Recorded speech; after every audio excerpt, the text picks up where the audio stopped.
Here, KCB Bank has partnered with Safaricom to finance their ESG-linked facility to a tune of Kenya shillings 7 billion. So through these collaborations, we are now paving way for sustainable finance practices that will resonate with our collective vision.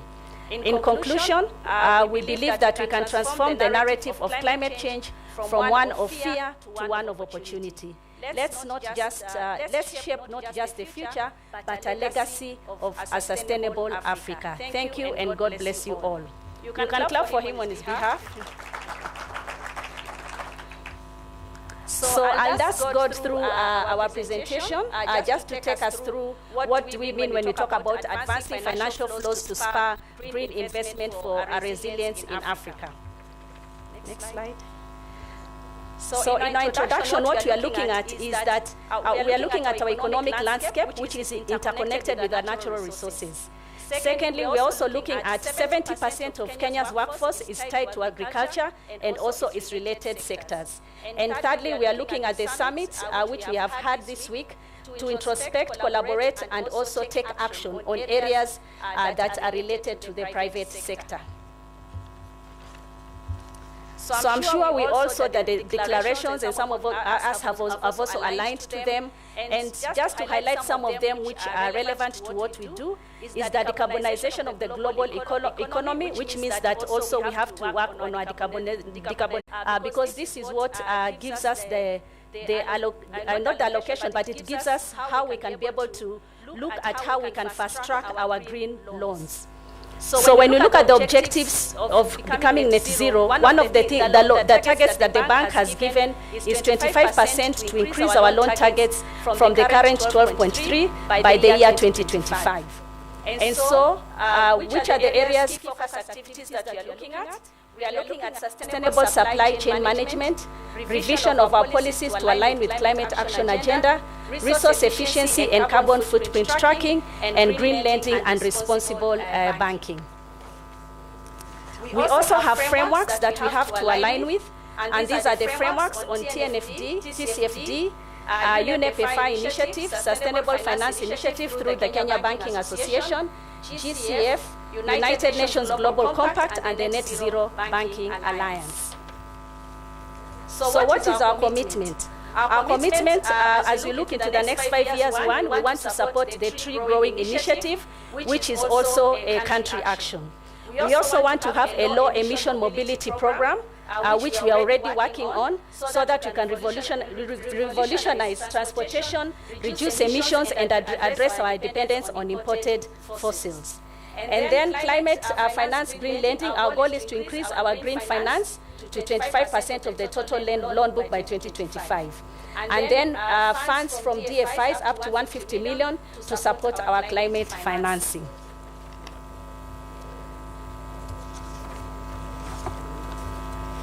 So projects that are currently under the GCF that we have, so we have sustainable infrastructure and greenhouse gas reduction. We have also the sustainable farming and climate agriculture. Welcome.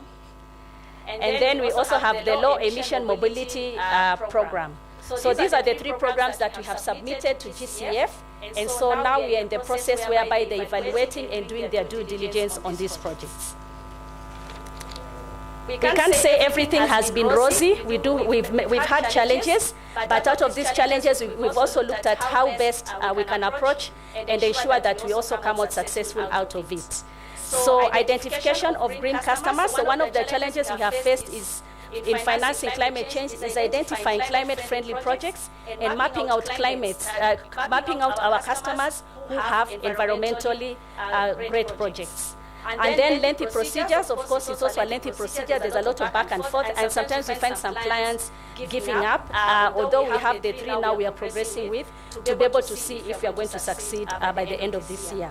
And then limited awareness also on climate finance, which of course amongst our staff and also our customers. But we have taken proactive action to give capacity building and also ensure that even through our various platforms in the bank, we are able also to educate our customers. And of course, acquisition of expertise through consultants who then help us to do some of these assessments and also concept notes. So what is the future outlook? At KCB, we believe that together we can transform the narrative of climate change from one of fear to one of opportunity. And so we look forward to work with our partners, our investors, and also the industry to be able to enhance our capacity building and better understanding of our climate finance, and also work with the regulator to make sure that we have the right policies in place and frameworks that can favor these investments towards green projects. So thank you, and now we'll go to the panel discussion. Clap for me. Okay, so for our panel discussion, so I will invite Dr. Habil Olaka, our Chief Executive Officer for Kenya Banking Association, to come. And also invite Tamara Cook, our CEO for Financial Sector Deepening Kenya. Dr. Olufunso Somorin, I know you just arrived, you've gotten your breath? Yes. Who is the Regional Climate Lead for Africa Development Bank. I know also Peter Odengo is also in a session. Is he almost here? Okay. So we shall welcome him as he comes. So I think we'll start with you, Dr. Habil. Welcome, Peter. Thank you very much.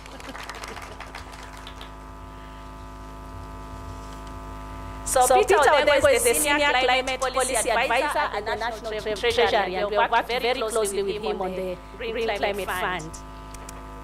So Dr. Habil, in summary, you can take us through what does green finance require? Green finance normally requires innovative approaches. Could you please share some examples of successful financial products or initiatives that the KBA has introduced to incentivize and support green investments within the industry in Kenya, in the Kenya banking industry? Something?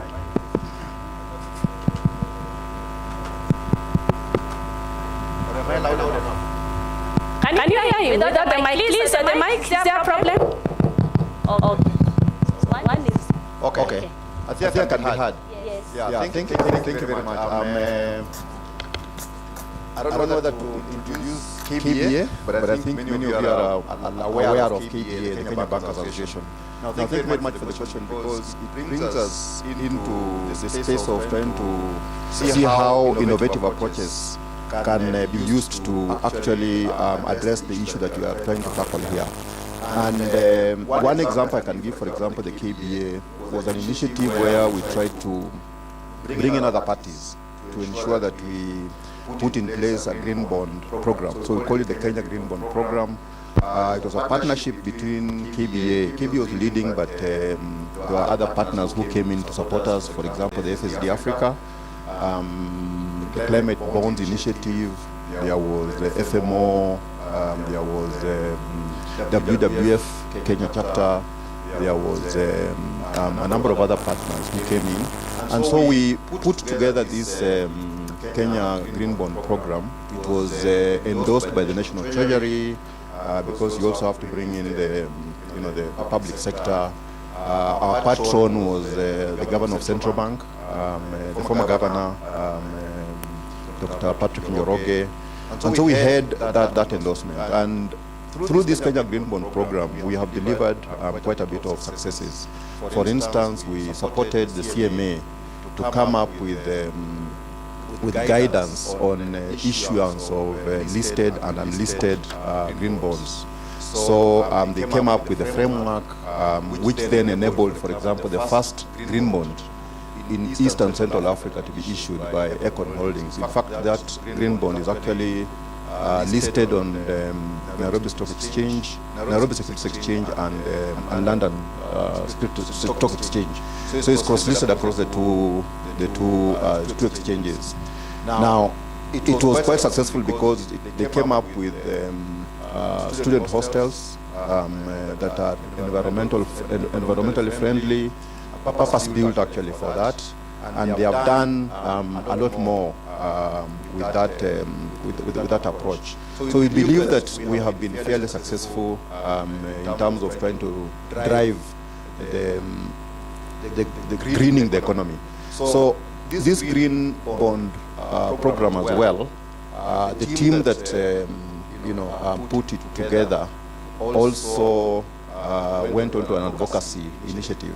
They actually together managed to push through an amendment through the legislation that then gave tax incentives to the issuers of these green bonds. So the investors in these green bonds enjoy the same tax benefits, like for example those who invested in the infrastructure bond, where you've got tax exemption, the withholding tax that you normally serve on the normal bond investments. This is exempt, and therefore making it attractive to investors. And you've seen how attractive the infrastructure bond issuances in Kenya are.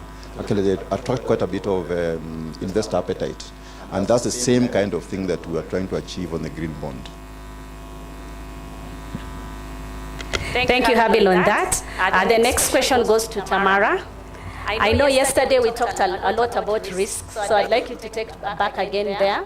That most of the time as bankers we look at risks only and not think of the opportunities, so that we can support especially our marginalized communities and also those who are in the micro level. So you can take us through that and elaborate more and give us examples.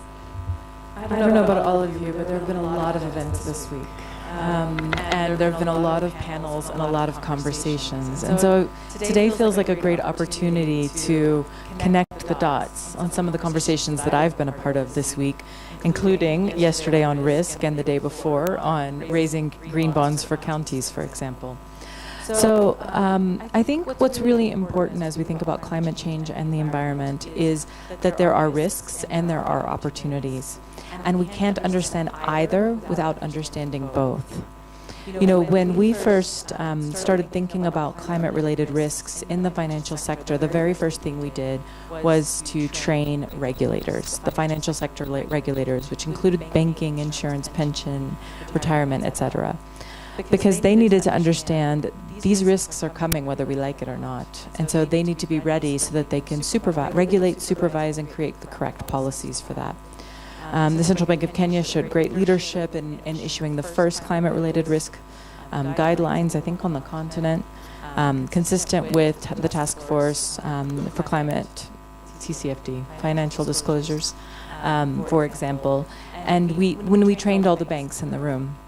Now, I'm sitting next to the Kenya Bankers Association CEO, so allow me to speak freely about banks if I can. What was great about that event was we had 2 people from every bank in Kenya in the room. That's amazing already, right? But what was really interesting was who those 2 people were. Sometimes if the bank had a sustainability person, that person came, right? And all of a sudden they're like, ooh, the business noticed me. They figured out that I'm part of the core business, not just like CSR, like, you know, PR kind of thing. Then you'd have a compliance person or credit risk or credit audit person. And that person was like, the regulator gave us a new rule. We've got to submit a new form. We've got to tell me about it so that I can fill out this form. But by having both of those personas in the room, both bankers, both often working for the same institution, they were able to see the value that each brought to the conversation. And they were able to look at those risks together, but also look at those opportunities. One of the things we were just chatting about beforehand is sometimes with green finance there are big projects, but frankly, the impact of climate change is felt in the small projects. It's felt on the ground. It's felt in each farm, in each micro and small enterprise, in each mama trying to make her family work, survive the uncertainty of climate change. And so I think as we think about the opportunities, there's a real opportunity to figure out how can these large sources of funds, the kinds of big numbers we're talking about this week with lots of zeros, how can we get that money to flow not only to the banks and the investment funds, but down to big projects that support small projects that support households, families, children, youth, women, micro and small enterprises. Because until we figure that out, we're not going to see real change. And we're not going to be able to create the resilient families, households, communities that we need.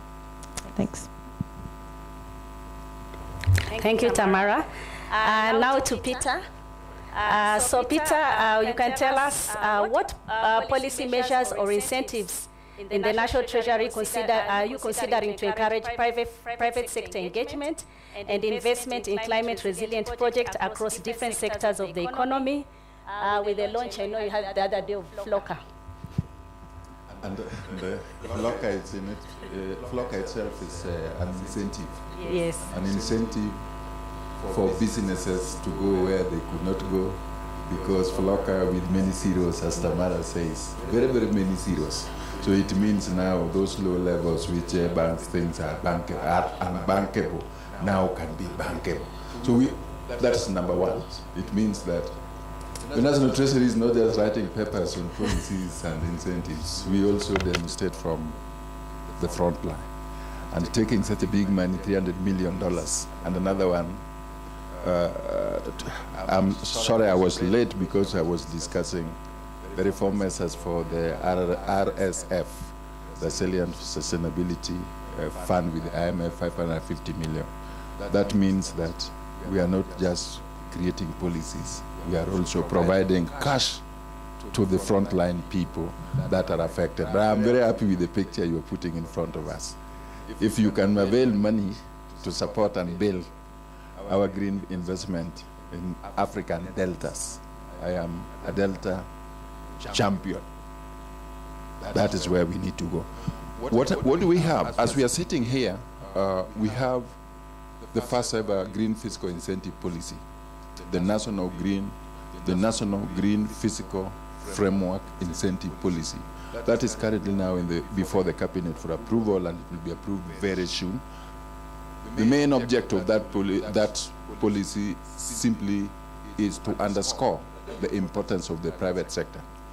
We have realized that public funds alone, governments alone, cannot be able to finance climate change, particularly adaptation. Africa's priority is adaptation, and resilience building. Mitigations comes in when now we want to enhance the livelihood, but not to reduce our emission, because there's 0.3% of them. Within that policy, it is both physical and also physical, monetary, and non-physical. So it is a whole broad policy that will enable you to work with us and provide anything that we need. And the good thing, again, which we are discussing, if we tax you, for example, now carbon tax, then that policy now demands that that money that you pay, the excess that you pay for your fossil fuel, we now take it into climate fund. And that climate fund is the FLOCA fund. So the FLOCA fund is supposed to be over 10 trillion over 10 years' time, because we tax you on the other side, we take it to that fund, and those who provide the banks, the financial institutions, that now fund, which will fund climate change, adaptation, and resilient building, will get an incentive. KRA will be looking you with a very nice eyes as opposed to others. So we are already demonstrating that. That's where we are. Thank you. Thank you, Peter. Okay, now to Dr. Olufunso. I hope I'm pronouncing your name correctly. Okay, so we have seen that different countries in Africa have varying levels of financial infrastructure. How does the Africa Development Bank plan to address these disparities and ensure that underdeserved regions also benefit from green investments? Thank you very much. Good afternoon, everyone. Good afternoon. The advantage of being the last speaker is that you can say you agree. But the disadvantage is that they've said all your points. But I want to especially thank the organizers. Thank you, KSB. And I want to especially thank you for one thing, and that is the fact that you're looking at resilience. And you're doing a very hard job by looking at resilience, because mitigation could be a lot easier for a lot of organizations and a lot of financial institutions. And why am I saying that? Because when we look at how do we want to advance financial flows for resilience projects, and you say green investment in particular, the question in our mind should we be greening finance or should we be financing green? And when it comes to resilience, and this is very particular because there are existing financial frameworks right now existing for all kinds of investment, and they don't segregate whether you're green or brown. They just look at you on the basis of profitability. There is an opportunity to begin to redefine and relook into how those existing financial frameworks and mechanisms can become green. But at the same time, before we come to finance, how do we design projects? And that's where, we say, is this green or brown, or is it shade of green? And then how do we move the available financing or new instruments towards in that direction? So for resilience, it's going to be a combination of both. Okay. You're not going to look for new money. It's not going to be every time that you're going to need money. The old money has to be colored. Why you also color the project for new money. And having said that, it's what we are doing at the African Development Bank is to create a platform for us, for all financial institutions particularly, through what we call African Financial Alliance on Climate Change. And many of you may have heard about that, AFAC, Africa Financial Alliance on Climate Change. I'm working with stakeholders, many of you who are here in this room, to understand how do we perceive risk, but also how do we see the other side of risk, which is opportunities, and how do we develop the ways of doing things that we see ourselves as part of an agent in that platform. And that's what AFAC has been doing by helping banks and insurance companies to be able to look at risk differently, but also to see how their own financial instruments are working in that direction. The second point, and I think this is important, many of you may not know this. Africa needs $280 billion every year to implement the NDCs between 2020 to 2030. I think you probably know that. And we only received $30 billion. So there's a shortfall of $250 billion. And out of that $30 billion, barely $6 billion goes to adaptation. And you may think it's a lot, but if you divide 6 billion by 1.3 billion people, so the average spending per capita per year, it's about barely $5 per person. And that is nothing compared to the kind of resilience that we need to build. So it's important to think about how do we mobilize additional financing for adaptation. One of the things that we can do is to also expand the instruments that we have. 99% of adaptation finance comes from concessional loans and grants.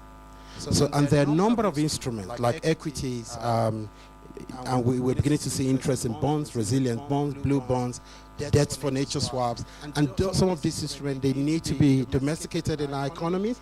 They need to be scaled. I'll give you one example. Recently, we did an investment with Trade and Development Bank, and where we created a Class C shares, and I think this may be of interest to you, KCB, where you create a class of shares that is looking into green finance. And so AFDB was able to capitalize it with $15 million, and we were able to use that $15 million to crowd in other investors. And by the end of the year, hopefully by middle of next year latest, we expect that TDB could be raising a new class of equity shares of close to $100 million. And that is very significant because it's very much targeted at building resilient or financing resilience projects. In some cases, it's also important to understand the challenges that we have. Kenya is a relatively developed economy, compared to the rest of the continent. And we're beginning to look at and appreciate the need to see how do we use development finance differently. I will say this, I'm not a fan of every project being financed, and 100% of the financing comes from AFDB or World Bank. It should rather be a catalytic finance that is able to crowd in significant financing from other private sectors, either through a local currency financing or through, a guarantee mechanism that is possible. And that is why I said we won't think of climate finance or green finance as a new pool of capital that we've never seen before. Rather, it's going to be a combination of greening existing capital structures, but also thinking about new innovations and new opportunities, particularly to crowd in the non-traditional investors. we haven't taken advantage of institutional investors, venture capital firms, in some cases the capital market. And these are the non-traditional investors that a lot of people talk about when it comes to resilience project that we need to bring to the table. So our job at the bank is use our convening power, come to a platform like this, and set the table and bring others in, understanding their priorities, understanding the challenges to how they work, but also find a common ground to be able to scale up that finance. Thank you. Thank you. Dr. Olofunso. Now back to you, Habil, Dr. Habil. So I'd like to ask this question in regards to partnerships. How does these public-private partnerships, what role does it play in driving green investments? And from your perspective, how is KBA now going to foster these stronger partnerships even after this summit? What are the opportunities that we have seen which we feel that we can take advantage of as part of partnerships to push these green investments? Yeah, thank you. I think one of the things that we have been able to successfully do within KBA is really leveraging on partnerships. Most of the initiatives that we have built up have been more or less leveraging on partnerships. I gave the example of the Kenya Green Bond Program, where it's an array of partners that came together to achieve an initiative. If you look at, for example, our Sustainable Finance Initiative, which is again a framework through which you support banks to be able to walk that journey of sustainability. Again, it's an array of partners that came together. UNEP-FI starting the program, and then the funding from FMO, DEG, and a number of other initiatives. For example, we have an e-learning platform that is part of the process of trying to capacity build the banks to be able to walk that journey of sustainability. Again, that e-learning platform has been built through partnerships. So I believe that the only way we can be able to achieve this is through really leveraging partnerships. And you realize that, for example, to walk this journey, and my colleague mentioned, the kind of resources required for achieving it are quite significant. If you just look at it from a mitigating perspective or from an adaptation perspective, the resources are quite significant. And therefore, we cannot just hope to rely on the public sector, for example, to be able to finance it. So as private sector, we'll need to come to the table. And for us to come to the table, we'll definitely have to leverage on partnerships, because it's unlikely that one segment or one entity will be able to achieve what we are intending to achieve.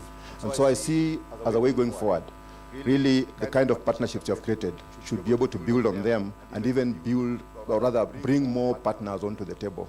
If I give an example, and not that I want to mention my colleague here, but FSD Kenya, one of the things that we have really been able to achieve is those partnerships. I'll give an example. For example, we did a program that is trying to facilitate banks to be able to access the currently unaccessed members of the society as part of the financial inclusion. And those are the PWDs. And for example, those who are deaf are not able to interact with the various instruments or various channels of access to finance. So we partnered with FSD Kenya, and we came up with a Deaf Elimu app that then supports the bank employees to be able to understand the Kenya Sign Language, and therefore break that barrier of communication between the deaf customers and the banking staff. And we have continued increasing the vocabulary that's available on that app. And within a short while, I think we'll be able to see that nobody will be excluded from accessing financial services just because the person is deaf. And we are exploring other areas. We're exploring many other areas in which we are able to facilitate banks to be able to communicate with the customers who are currently excluded because of their disability. Back to you, Tamara. Collaboration across sectors amplifies impact. How has FSD Kenya fostered partnerships between the financial sector, technology providers, and also government agencies to create an ecosystem that supports and catalyzes green investments? It really builds on what Habil was saying about the importance of partnerships, and across sectors I think it's really important. When FSD Kenya was created in 2005, which feels like a lifetime ago, we really focused exclusively on the financial sector, and we were trying to help the financial sector work better, because there were lots of things, especially when it came to inclusion, and green finance was barely even a glimmer in the eye at that time, that weren't working. Over the years, we've realized that if we only interact with the financial sector, then we will not meet the needs of Kenya and Kenyan businesses and households. We have to better understand, what does the agriculture sector need? What does the water sector need? What does the health sector need? What does the affordable housing sector need? Start with those needs, and then you can look at what are the financial solutions for those. I'll give an example with affordable housing. You know, affordable housing is incredibly needed here in Kenya. There is a huge gap in the number of people who are able to access affordable housing. And by its very nature, affordable housing is green. Even if it's not certified by a global standard, it's got a low footprint. You've got very few people living in a small space. People are generally taking public transportation. It's green.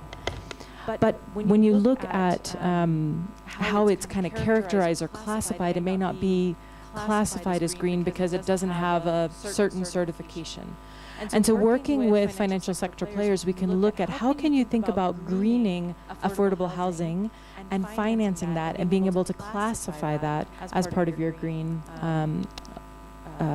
portfolio. I think it's really interesting as we think about greening finance and financing green. We use that nomenclature at FSD Kenya, and we think both are incredibly important, and they're mutually reinforcing, actually. You know, one of the things when coming to government, less Treasury but more the financial sector regulators, when they classify loans, they classify them in one category. And if you look at that, the percentage of loans going to agriculture is tiny. But let me ask a question to the Kenyans in the room. How many of you are farmers? Yeah? Uh-huh. And how many of you have used a salary loan to finance your crop? Yeah, okay, a few. Normally I get more hands on that question. I think there's a lot of salary loans that are actually agricultural loans. I think there's a lot of agricultural loans that are actually green loans. I think there's a lot of housing loans that also include green. So we need to work with regulators to have multiple classifications for loan portfolios so that we can better understand what is green, what is not. I think that National Treasury has played a real leadership role, not only with the fiscal incentive, but through the medium-term plans, the green finance work that you're looking to really lead in the next medium-term plan. And it really does take policy setting and policy leadership, but then the private sector and the financial sector to work together to achieve those aims. Since I've spoken a lot about farmers, I'm going to leave you with one little statistic that I think I've quoted in every panel this week. Hopefully it'll get out there, right? Only 6% of farmers have invested in any sort of resilience for their farms. 6%. And yet how many of them are dealing with the effects of climate change? According to them, it's 35%, but I have a feeling it's more like 90, right? Especially now. And so what can we as the financial sector do to help those farmers invest in resilience, which is not only good for their farm, but it's good for Kenya, and it's good for the long-term future of Kenyan agriculture, our country's ability to feed itself, but also to have that investment in green resilience. Thanks. Thank you, Tamara. So over to you, Peter. We will come to questions in another 5 minutes. So Peter, probably you can tell us briefly, how do you address climate change in National Treasury? How do you make sure that coordination and information sharing among various governmental departments and financial institutions to ensure that we have an effective allocation of climate finance? In the National Treasury in 2013, we were the first county to come up with what we call Interministerial Technical Team, IMTC, committee. And within that committee, it is an inclusive committee that includes ministries. When the counties came, counties were included through the Council of Governors, the private sector through KEPSA, and also through CAM, the civil society through Kenya Climate Change Working Group and Kenya PACCHA, the professional bodies through the universities, academia. We also involve the team for Environmental Society of Kenya. So when you look at the coordination of all this, we are implementing an approach which is a one government approach, where all are included and no one should leave another one behind, and no one should pull others behind. With that inclusivity, that is how we came up with the revision of these policies, legislations, and even regulations. And you know, all the policies that were put in place from 2016 Climate Change Act, Climate Finance Policy 2018, and now we have now we are having the Green Fiscal Incentive Policy. All these policies and laws have never been disputed because all are included, including the indigenous people, where I am one of them. But what is so crucial about those inclusivity? Partnerships, which has just been talked here, is part and parcel of those integration. And I'd like to thank Tamara here from FSD Kenya, where the government alone is big, the government is big, but also resources are not readily available. Development partners like FSD Africa and Africa Development Bank, where we also we are shareholders, and I am very happy that Kenya is a very big shareholder. But the good thing that you return a little to us, but you return more. So with all that partnership, definitely, you, the Kenya KCB, you know how we partnered with you. You know how we struggled with you for 4 years to be accredited as one of the first largest bank in the African continent, indigenous under the GCF. Accreditation is not easy. You did it. That is a partnership that has been established by the National Treasury, the government of Kenya, and we believe that 51 million Kenyans is not only the government. We all have to play our part, and when we reach the limit, then we now know that money has to be decentralized to where it is supposed to be. And we are always ahead. Now we are only the first country in the world which is now having a mechanism of decentralizing climate finance to the lowest level possible under the FLOCA program. I'm happy today there are several delegations who have been left here to come and learn how we did it. How good is that? Thank you, Peter. I know you're doing quite a lot, and that's why it's good to have you here, speak to us about what you're doing. Over to you, Dr. Olofunso. So monitoring and evaluation are essential to ensure the effectiveness of climate finance. So how does Africa Development Bank track this, including also the impacts and the strategies that you use to maximize positive outcomes in the face of climate challenges? That's like 3 questions in one. Please summarize. I know we don't have time. Please, let me say this, forgive me.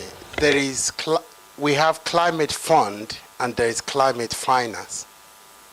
The fund is part of the finance.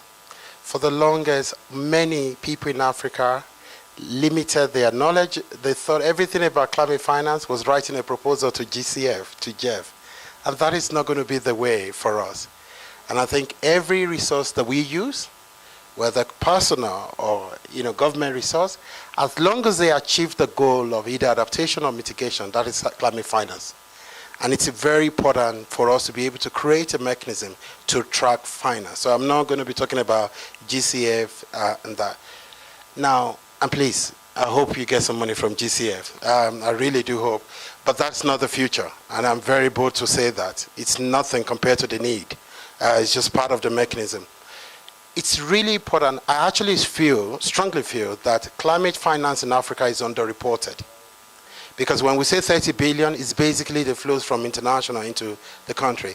What the countries themselves are spending in domestic finance to climate actions on the ground are not often accounted. In fact, when you think about the fact that some of countries are spending up to 5%, in some cases 15% of their GDP, in responding to climate change, either in disaster management or either in innovative new programs, we don't often count that. And look, 10% of GDP in Africa is not little money. We're talking of a GDP of $3 trillion. And so it's very important for us to be able to change that mechanism. Why do we need to do that? When you are talking to an international partner outside, in the north. Our conversation should not be come and support us. We need a shift from, we're vulnerable, come and help us, to come and partner with us. Because we're already spending our money. We already have our skin in the game. We're doing a lot on our own. But if we are able to combine those resources together with what we have, then we're able to do more. But if you cannot account for how much you're spending yourself, then you don't even have the basis to make that case of partnership as a way from helping us. And I'm hoping that we can develop a strong and robust mechanisms within government, even at the county level, to be able to say what percentage of total country allocation or country expenditures going to climate change. Now, the easiest part will be budget tracking. Climate finance tracking and quotes and that. That can do something, but it's not going to do everything. So, and it's a collective work that we can do. So what we want to do at the bank is look at countries that are interested and support them. Rwanda has really come forward to say, look, we want to be able to quantify what quantum of our resources is going to NDC. And they're putting those measures in place. We can do that as well in Kenya. But it's very important to know that what is coming in is nothing compared to what we are spending ourselves. But we don't report that, and that is to our disadvantage. Thank you. Thank you, Dr.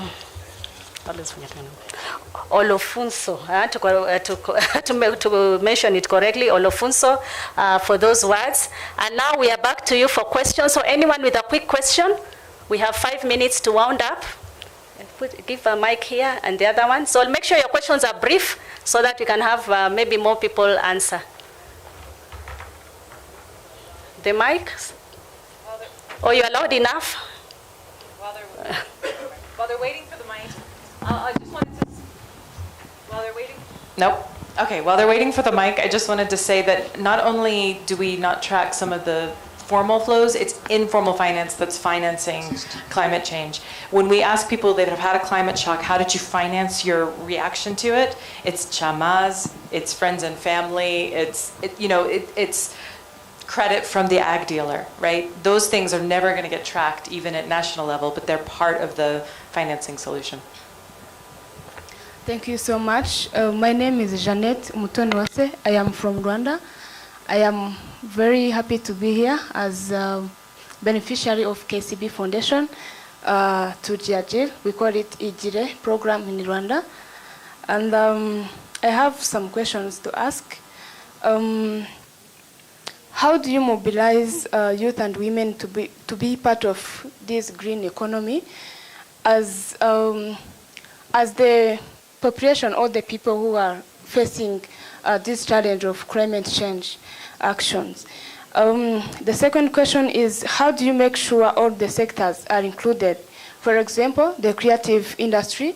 I have been here, it's like a week, but I haven't heard any person who are talking about how do you finance the creative industry. For example, the media, the fashion industries, we are left behind. And how do you do follow-up, and how do you work with your beneficiary to solve together the challenge they are facing through that journey of investment or creating the green job? Thank you. I'll answer the easiest one. Okay. But Tamara, I'd like you to take on the creative. You can take that on the creative, and then Peter will take on the one on the sectors. Good. I think for me, the highlight of this week, one of the key highlights of this week, and I've been saying it everywhere, is the announcement made by my president. Okay, I have many presidents. The president of the African Development Bank, and that is a youth entrepreneurship program of up to $1 billion initiative. And it's very significant because it's very targeted at youth, and it's going to be working through a channel that is building a system that circumvents those traditional and bureaucratic process of the current financial systems, but is able to reach them directly. Now, but I also want you to have a sense of the back-end story. In the last 2 years, we have tried with some $1.5 million through the Youth Adapt program to give grant to about 33 beneficiaries from 19 countries. And through the resources given to them, virtually all of them have become a lot profitable. The companies have grown bigger. They have employed more people. And the biggest result that $1.5 million achieved was a change of mindset that young people can be really profitable. And so we're moving from that, if you consider that to be a test case, to an initiative, a much bigger initiative, crowding in other partners in order to do that. So I'll tell you, please, we definitely have a bank office in your country. Please reach out to them, and you can be part of that. Thank you. Just briefly on the creative economy, we did some analysis here in Kenya about the barriers for the creative economy and accessing finance. And one of the challenges is the lack of collateral, right? And the lack of understanding from credit officers of how creative economy business and financial flows work. And so I think that there is a building understanding of that and also the potential of that. And if we think about the intersection of the creative economy and the green economy, I think fashion is an area that has clear potential to be able to say not only is this fantastic African fashion, but it's made by sustainable materials, by youth, by women, et cetera. And so I think we just need to help the financial sector catch that vision and help them understand how they evaluate that kind of a business and how they evaluate the market potential for it. Yes. On the basis, we have a number of tools and instruments that we use to ensure that all sectors, including sectors which are susceptible to impact of climate change, are included. The first one we have medium-term plan. This is a 5-year plan which contains where the Kenya government is planning on what they want to finance. And then the second one is MTEF, medium-term expenditure framework. Medium-term expenditure framework picks from those sectors across the board, which now will be taken to the financing.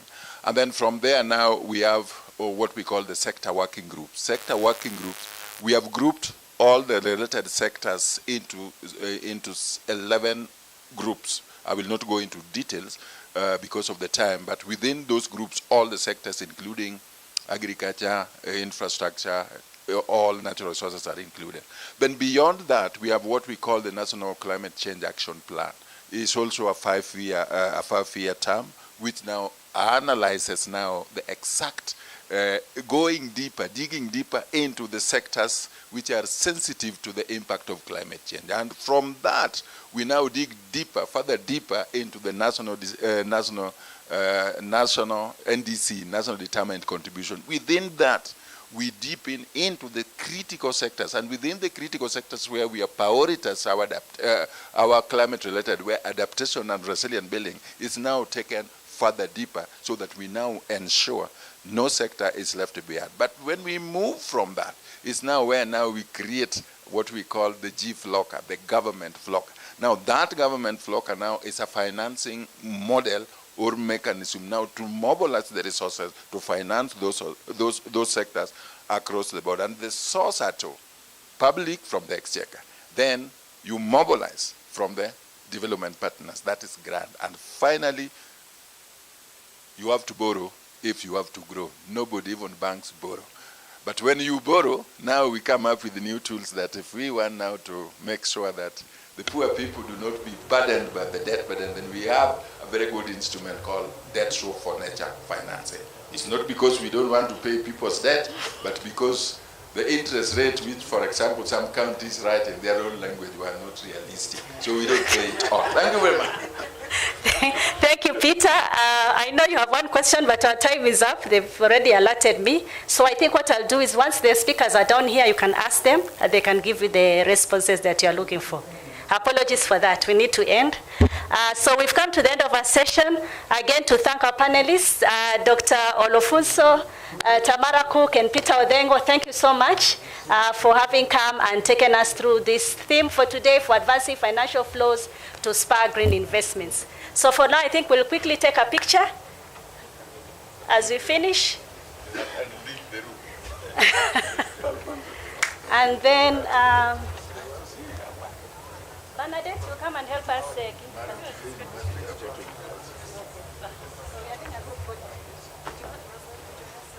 Anybody who wants to take a photo? Rosalie,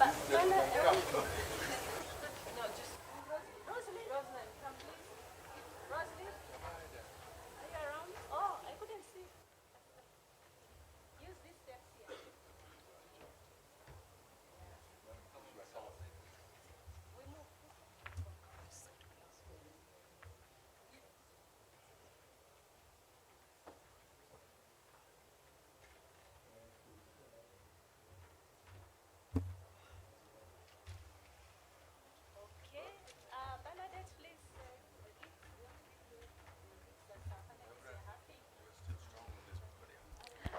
I think I'll break protocol here and ask the room to appreciate Judith. I think she did a very good job. And our panelists, once again, thank you. My name is Bernadette. I come from NBK, which is a subsidiary of KCB. That is National Bank of Kenya, a subsidiary of KCB Group. Thank you.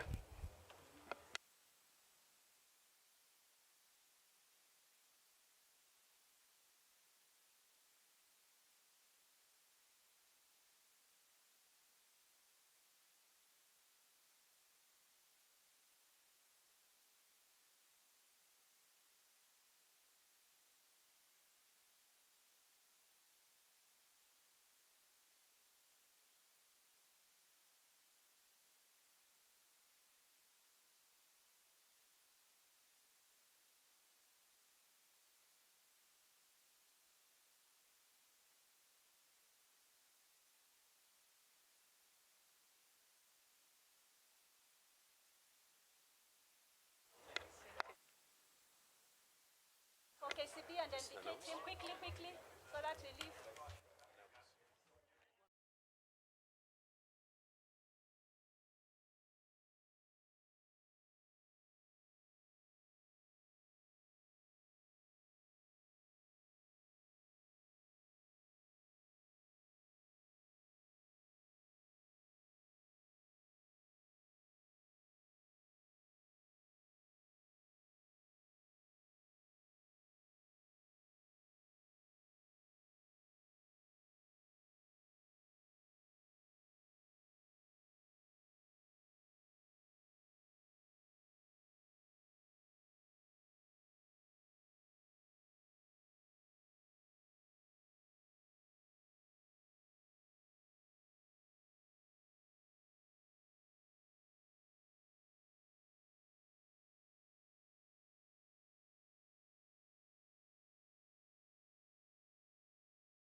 Net usizime. Net washa hiyo ndio. This has to be one of the easiest live stream I've done.